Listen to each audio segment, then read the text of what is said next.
Oke, halo semuanya, selamat datang di podcast Obrolan Santai. Dan di episode kali ini kita akan membahas tentang CPNS, tentang bagaimana cara kita mempersiapkan diri untuk menghadapi CPNS 2021. Dan di episode kali ini kita juga sudah mendatangkan bintang tamu yang kemarin juga sudah lolos di CPNS tahun sebelumnya. Dan kita akan belajar dari pengalaman-pengalaman tersebut. Dan beliau sekarang ada di Kementerian Kelautan dan Perikanan Republik Indonesia, yaitu Kak Vito. Halo Kak Vito, gimana kabarnya Halo, Kak? halo. Alhamdulillah, kabar baik sekarang. Nah, berarti sekarang posisi di mana Kak? Ini sekarang aku ada di penempatan Pontianak, Dirjen PRL, dan aku menempati jabatan sebagai pengelola ekosistem laut dan pesisir. Hmm. Kebetulan tahun 2019, Alhamdulillah aku lolos dan sekarang sudah ofisial untuk bekerja di Kementerian Kelautan dan Perikanan Republik Indonesia begitu. Oke, alhamdulillah ya, berarti lolos tahun kemarin. Dan oke Kak, jadi di episode kali ini Kak, di podcast kali ini, kita dan juga para pendengar ingin belajar dari pengalaman Kak Vito gitu untuk mempersiapkan diri di CPNS tahun ini gitu 2021, dari mulai pendaftaran, terus tips and triknya dan semuanya tentang persiapan diri gitu Kak. Baik, baik, baik. Ini Oke, sekarang kita mulai pembahasannya dari informasinya dulu ya. iya Kak. Kira-kira dari mana sih kita bisa mengakses informasi CPNS itu? Kira-kira Kak. tanggalnya kapan dan range waktunya bagaimana ya untuk mempersiapkannya? Nah, jadi gini teman-teman. Nah, CPNS itu biasanya akan dibuka tiap tahun. Memang tiap tahun, tapi tidak semua K/L, K dalam arti ini kementerian, L-nya itu lembaga ya.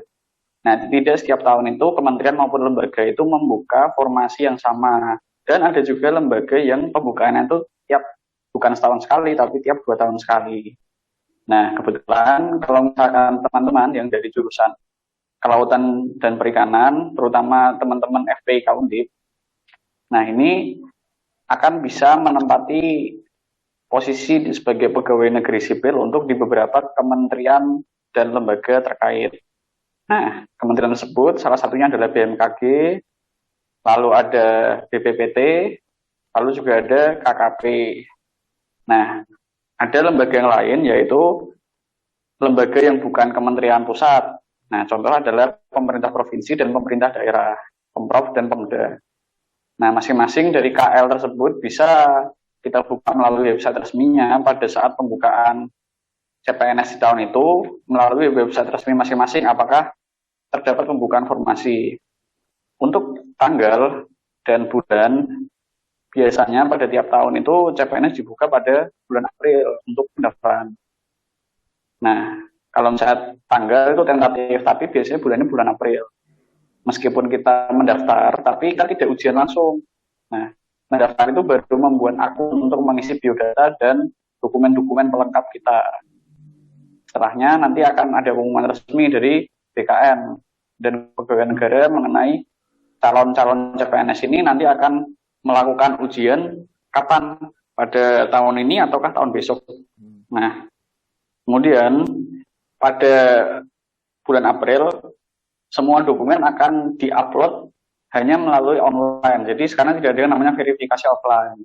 Nah, untuk saran saya sih pada bulan sebelum April yaitu Januari, Februari, Maret ya diusahakan melengkapi berkas-berkas untuk pendaftaran registrasi akun di BKN. Website resminya apa? Nah, kalau misalkan untuk mendaftar itu ada di website sscasn.bkn.go.id. Nah, aku ulangi ya, sscasn.bkn.go.id. Nah, itu adalah website resmi untuk pendaftaran. Biasanya April. Nah, kita memasukkan dokumen-dokumen umum yang biasanya dimasukkan untuk registrasi. Nah, pertanyaannya di sini adalah, kan di tahun-tahun yang lalu tuh banyak kan dokumen yang perlu disiapkan, mulai dari KK, mulai dari pada pendaftaran yang dari tahun-tahun lalu kan kita sempat mendengar bahwa ada banyak sekali dokumen yang harus disiapkan. Tapi jangan khawatir, untuk di pendaftaran yang awal ini, untuk teman-teman CPNS cukup mempersiapkan dokumen biodata sederhana seperti ijazah kita yang ketika lulus, dalam hari ini kita S1 ya disiapkan, terus habis itu cukup KK aja dan KTP identitas. Udah itu aja, itu udah bisa membuat akun untuk registrasi CPNS. Ya tinggal isi aja secara digital identitas seperti nomor KTP, nomor SIM, lalu nama panjang, nama orang tua, dan jurusan. Udah seperti itu. Nah, nanti ketika akan ada pengumuman untuk ujian berikutnya, biasanya akan ada pengumuman lebih lanjut untuk melengkapi biodata. Nah, kayak gitu. Untuk awal seperti itu mudahnya. Oke, berarti kita harus melengkapi dulu dokumen-dokumen yang harus disiapkan ya Kak, dan diakses di tadi Ya, itu di sscasn.bkn.co.id ya. Nah, betul. oke Kak. Nah, jadi sebetulnya kan sekarang itu udah banyak sekali informasi bahwa rencananya pendaftaran CPNS itu kan akan dibuka mulai April katanya Kak. Dan formasi-formasinya Betul. itu nanti akan diupdate dari websitenya. Nah, sebetulnya Kak kita harus tahu dulu formasinya atau kita langsung daftar aja dulu Kak? Nah, jadi kalau misalkan ini kita harus main dengan cara melihat informasi sedetil-detilnya. Nah, tadi kan sudah disebutkan ada Pemda, ada Pemprov, lalu ada beberapa kementerian ya kan yang buka. Generalnya KKP, lalu ada BPPT juga. Nah, ada dua kementerian yang bisa jadi ketika pembukaan membutuhkan tenaga kerja kelautan, tapi bisa saja di tahun itu dia tidak membutuhkan jurusannya kelautan, yaitu adalah Kementerian Desa atau Kemendes dan satu lagi Kementerian Lingkungan Hidup. Nah, bagaimana kita mengetahui informasinya? Nah, jadi ketika BKN itu sudah buka proses pendaftarannya, biasanya selang beberapa hari, itu website tersebut akan melakukan updating di website resmi di kementerian atau lembaga terkait dalam bentuk PDF. Nah, dalam PDF itu bisa diakses bebas sama semuanya. Ada daftar formasi apa dan juga jurusan apa sih yang bisa mengisi formasi tersebut. Nah, seperti yang kita tahu, kalau misalnya formasi yang ada di CPNS itu terdiri dari beberapa jenis formasi, dan yang paling umum didengar adalah formasi umum maupun cum laude. Kalau yang cum laude sudah pasti ya, itu dengan nilai di atas 3,5. Sedangkan yang umum, yaitu ya yang di bawah 3,5. Nah, umum, cum laude, ada tambah lagi formasinya, formasi diaspora, formasi disabilitas. Diaspora itu mereka-mereka yang memiliki keturunan dari luar negeri, atau atlet, yang mereka olahraganya itu atlet di luar negeri biasanya, dan mereka kembali ke Indonesia buat menjadi pegawai negeri, itu mereka yang diaspora. Kalau disabilitas, mereka yang dari lahir atau ketika sudah sehat lalu memiliki cacat mendadak tapi di tengah-tengah masa hidupnya, nah itu masuk formasi tersendiri. Formasi umum di sini dibandingkan dengan formasi-formasi lain, pesaingnya akan selalu lebih banyak, karena ketika kita mendaftar formasi cum laude, maka lawan kita otomatis hanya yang dari mendaftar formasi cum laude saja. Jadi kita akan mengambil analogi di mana formasi yang paling umum ada di Kementerian Kelautan dan Perikanan itu adalah dua, yaitu analis kelautan dan pengelola ekosistem laut dan pesisir. Itu yang paling umum di Kementerian Kelautan. Nah, ketika kita mendaftar di formasi umum, maka di formasi umum itu semua orang yang nilai IPK-nya tuh terserah berapa aja, dan itu mereka bisa masuk. Dan jurusannya juga beragam. Di PELP dan analis itu jurusannya nggak cuma kelautan aja, tapi ada yang dari arsitektur, ada yang dari geologi, ada yang dari geofisika, ada yang dari, jadi interdisipliner. Meskipun formasinya namanya pengelola ekosistem laut dan pesisir, dan namanya analis kelautan. Jadi ada multi jurusan yang bisa mendaftar masuk ke formasi tersebut.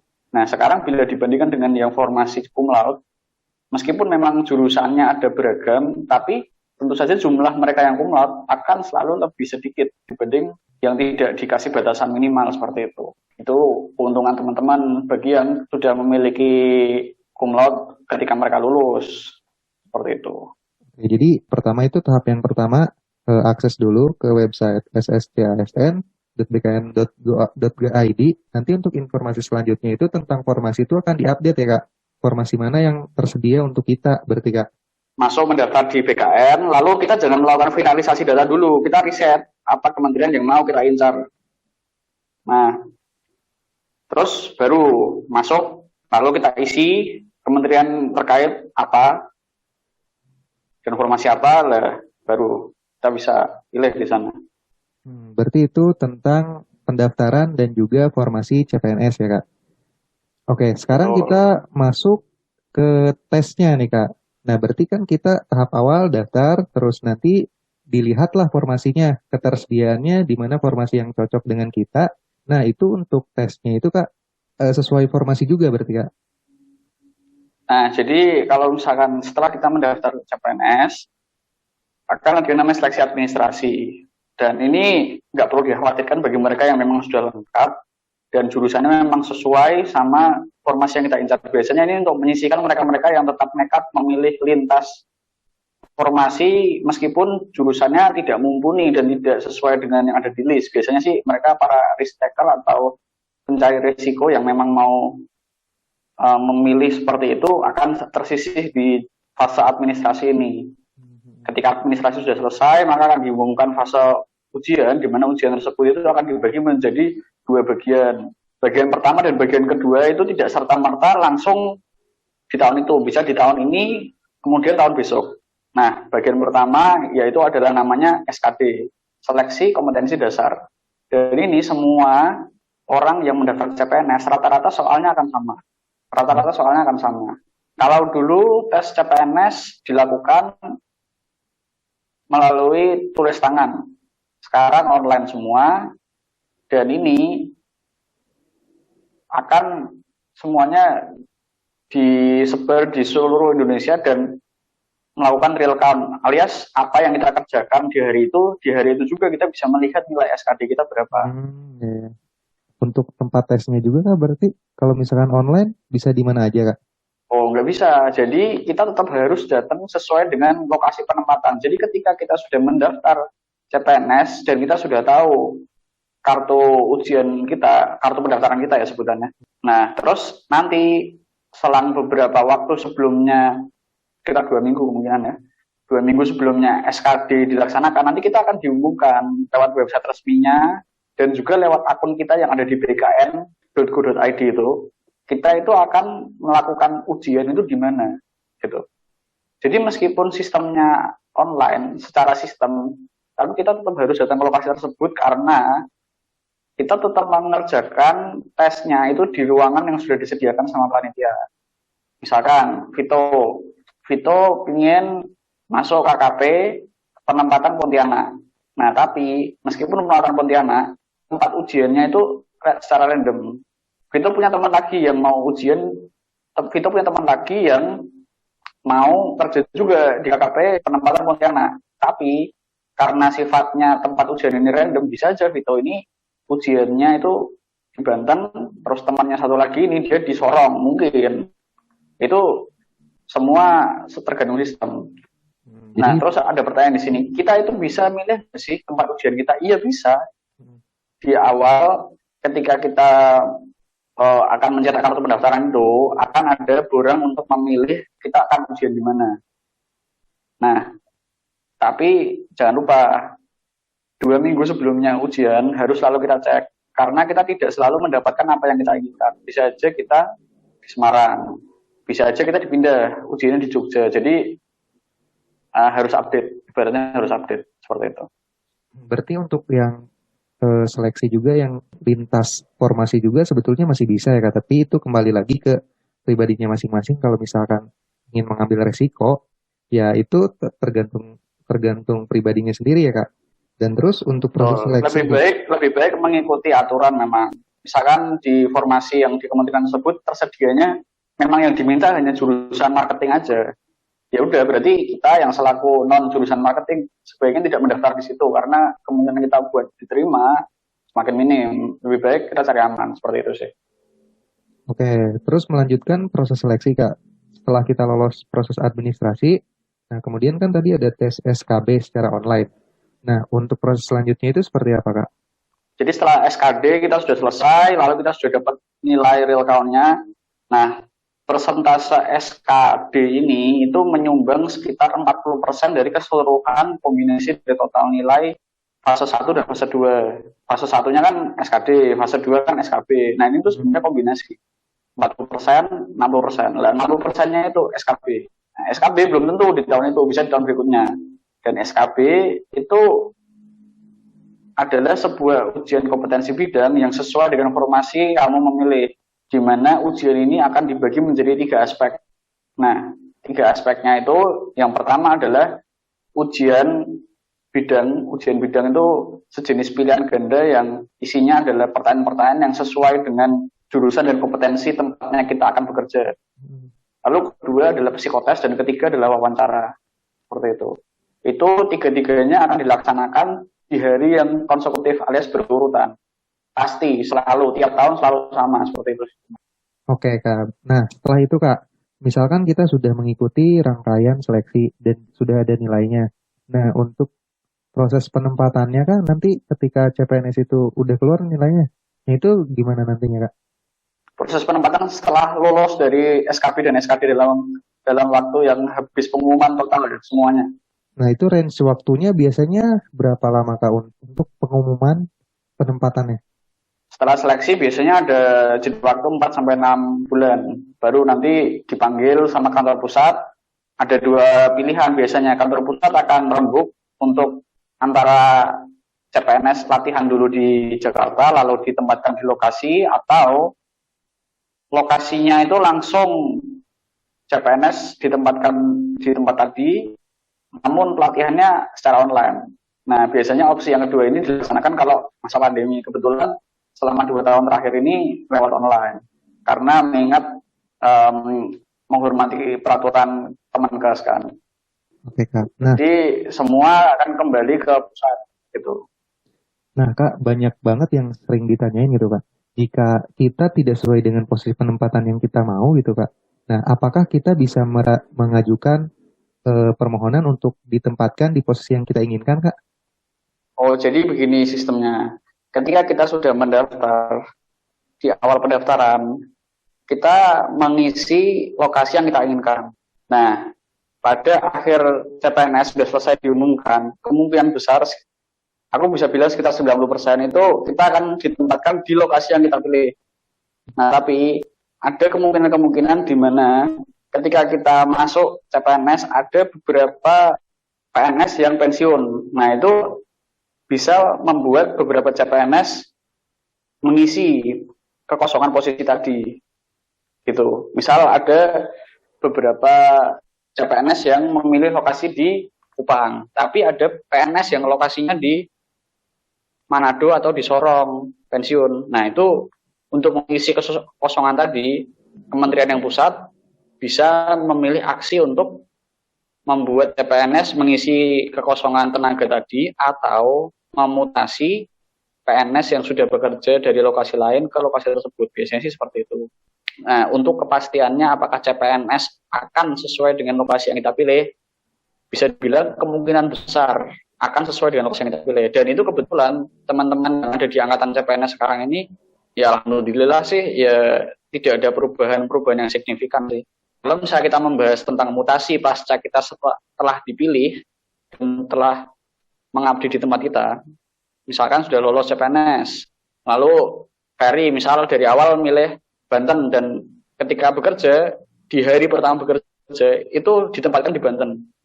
Nah, ketika sudah bekerja, ada beberapa kemungkinan di mana Ferry ini bisa dipanggil ataupun dimutasi ke lokasi lain sebelum masa bakti 10 tahun. Jadi kita semua CPNS itu membuat surat pernyataan di mana kita tidak boleh meminta mutasi sebelum 10 tahun.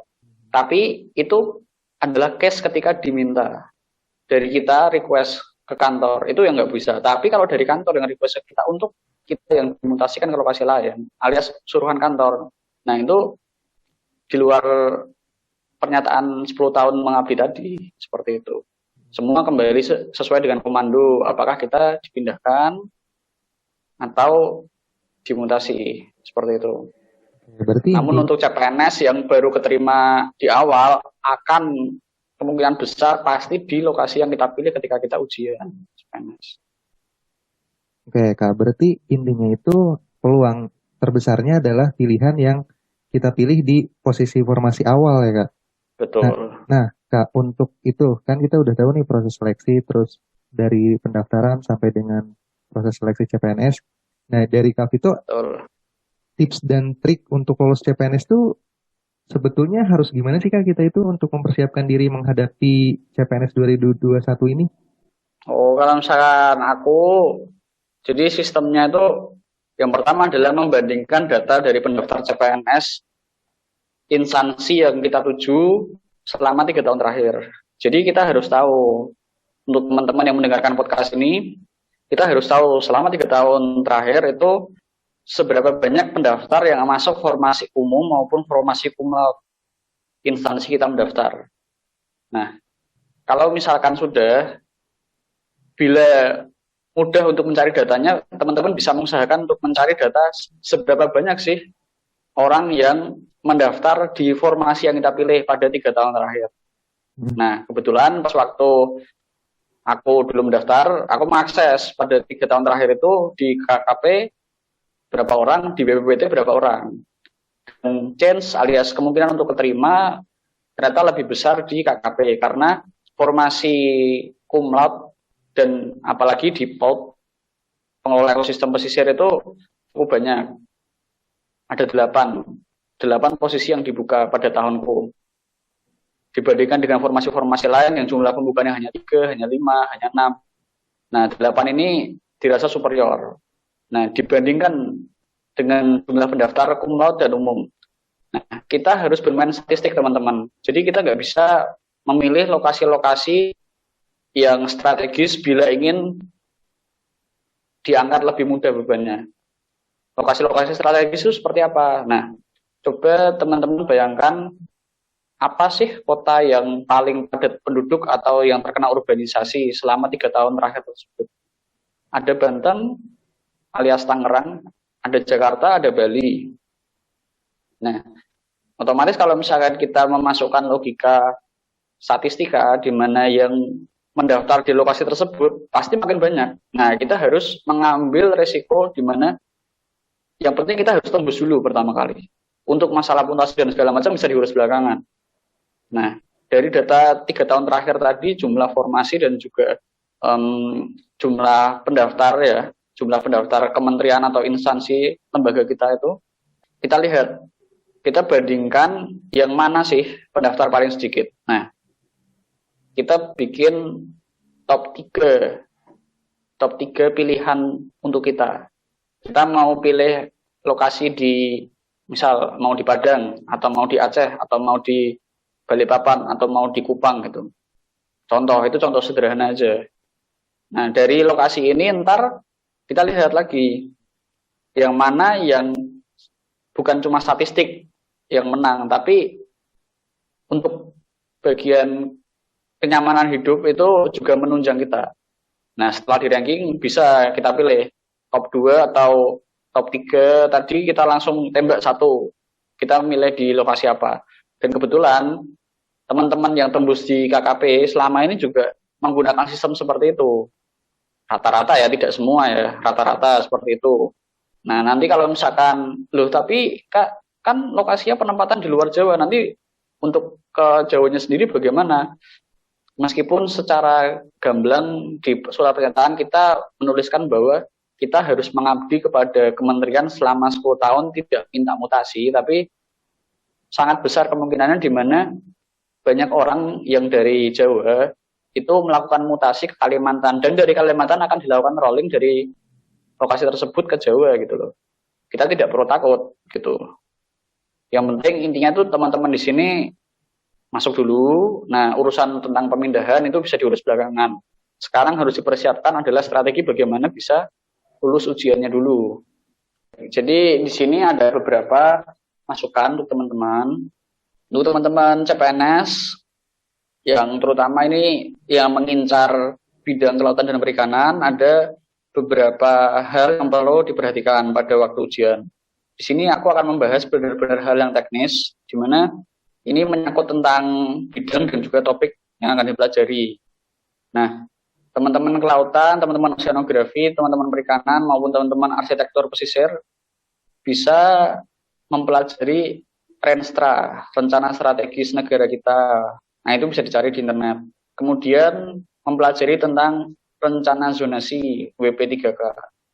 Nah, itu juga perlu dipelajari.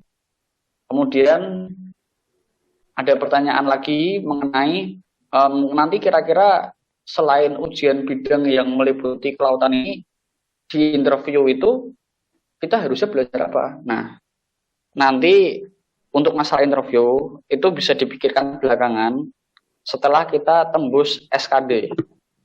Nah, jadi sekarang fokus SKD dulu nih. Kompetensi dasar dulu. Nah, bagaimana cara tembus SKD? Di internet itu ada banyak sekali tempat-tempat ujian psikologi gratis. Nah, SKD itu banyak soal-soal hitungan sederhana dan juga soal logika berpikir sederhana. Dan juga soal-soal tentang kehidupan sosial yang ada hubungan tentang undang-undang, tapi itu pun juga bisa dipelajari dengan cara mengerjakan soal-soal basic online seperti ini. Nah, dulu pas waktu zamanku belajar, itu cukup satu buku. Nah, satu buku ini bukan dilahap habis semua, tapi hanya beberapa soal aja, dan kemudian pindah ke platform online. Nah, dari platform online ini, sebenarnya itu yang paling banyak melatih kita. Jadi kita bukan melakukan hafalan-hafalan terus-menerus, tapi justru malah harus lebih banyak latihan. Latihan yang paling mudah untuk teman-teman milenial di zaman sekarang adalah latihan pilihan ganda online. Itu yang paling gampang. Kita cukup fokus di SKD dulu pertama-tama fasenya, di mana di SKD ini banyak sekali yang berhubungan dengan undang-undang dan juga tentang hitung-hitungan yang kaitannya dengan psikologi dan TPA alias kecepatan berpikir. Nah, kita cukup hilangkan tadi pikiran-pikiran tentang SKB dan wawancara. Kita harus mengasah diri kita bukan dengan cara hafalan. Nah, biasanya teman-teman itu gagalnya karena kekeliruan metode belajar. Nah, untuk kali ini aku akan mencontohkan metode belajarku yang pada waktu dulu lolos di CPNS tahun 2019. Jadi ada satu buku. Nah, tapi meskipun sudah beli satu buku tebal yang dari Gramedia itu pun tidak dilahap semua. Cukup kerjakan satu paket aja. Cukup kerjakan satu paket, lalu coba pindah ke platform online. Kita cari soal-soal pilihan ganda yang ada di internet, yang versi gratis. Kalau misalnya teman-teman mau yang berbayar, silahkan. Bisa ke Ruang Guru, ini bukan endorse ya. Kalau misalkan mau yang gratisan bisa ke Zenius. Jadi kita cari soal-soal yang tentang TPA, coba teman-teman kerjain. Dan itu teman-teman harus full ngerjainnya. Ingat, ini benar-benar note banget nih. Kita harus uninstall sosial media kita dan selama 5 hari penuh mengerjakan soal-soal TPA. Itu kunci. Ini benar-benar sebuah pengorbanan loh guys. Aku menyarankan teman-teman mengikuti metode belajarku di mana tahun 2019 itu adalah tahun di mana aku nggak main sosial media. Untuk teman-teman yang masih punya Instagram bisa di-uninstall. Jadi tahun itu sampai tahun sekarang Instagram ini nggak aktif. Nah, teman-teman boleh sih pakai sosial media kayak Twitter atau segala macam, tapi kenapa kok aku nyarankan menguninstall Instagram dan tambah satu lagi YouTube kalau bisa sih? Karena dopamin yang kita dapat alias adrenalin yang kita tonton, yang kita dapat dari tontonan, dari gambar-gambar itu tuh mempengaruhi proses belajar kita dalam menghafal sesuatu yang bentuknya tulisan. Benar. Ketika kita belajar TPA, ketika kita belajar undang-undang, saat kita melihat distraksi yang hubungannya itu bukan sama sekali tentang TPA maupun psikotes, itu akan sangat sulit untuk menghafal angka-angka. Jadi undang-undang itu murninya adalah sebuah angka-angka dan kata-kata yang beraturan. Dan ketika ujian SKD nanti versi online itu meskipun pilihan ganda akan banyak pernyataan-pernyataan dalam bentuk question tahun 1200 berapa adalah, nah dari A sampai E itu semua kosakatanya dan polanya itu hampir mirip, tapi hanya diganti beberapa kata saja. Nah itu, teman-teman ini harus mulai take a red pill, alias menghadapi kenyataan bahwa belajar itu harus ada sesuatu yang dikorbankan. Nah, ini adalah langkah yang baik untuk meminimalisir. Nah, kapan memulai minimalisir atau puasa sosial media ini? Lebih baik sih 1 bulan sebelumnya April. Seperti itu. Misalkan tanggal 1 Maret. Puasanya 1 minggu, 1 hari aja cukup. Nah, minggu kedua 1 hari lagi. Minggu ketiga nanti tambah jadi 2 hari. Kayak gitu. Itu contoh latihan yang sederhana. Nanti ketika sudah masuk April di musim pendaftaran, lah itulah saat teman-teman harus mulai mencicil. Sebelum April adalah mencicil dokumen dan setelah April adalah mencicil belajar. Itu adalah benchmark yang aku saranin buat teman-teman untuk mencicil materi-materi CPNS SKD yang tentunya kita tidak bisa memprediksi secara jelas apa itu kisi-kisinya. Kayak gitu. Cukup gitu aja sih. Oke, terima kasih Kak atas informasi, tips dan triknya mengenai CPNS. Dan mungkin saya ingin sedikit merangkum yang pembahasan yang tadi Kak. Jadi yang pertama yang harus kita persiapkan itu yaitu dokumen pendaftaran. Kemudian yang kedua itu kita harus bisa menganalisis data formasi. Bagaimana peluang kita masuk CPNS di tahun 2021 ini berdasarkan statistik. Betul. Nah, kemudian yang ketiga kita mulai fokus untuk mengerjakan soal-soal atau mulai fokus ke dalam tahap proses seleksi dan menjauhi sosial media yang adiktif buat kita ya. Betul. Fokusnya cukup yang SKD saja. Jadi untuk materi-materi kelautan belajarnya belajarlah ujian-ujian psikologi, ujian-ujian TPA akan memudahkan sekali nanti. Oke, terima kasih banyak Kak atas informasinya. Semoga ini pengalaman dari Kak Vito itu dan juga informasi dari Kak Vito ini dapat bermanfaat buat teman-teman pendengar yang khususnya ingin mendaftarkan diri dan mempersiapkan diri menghadapi CPNS di tahun 2021 ini.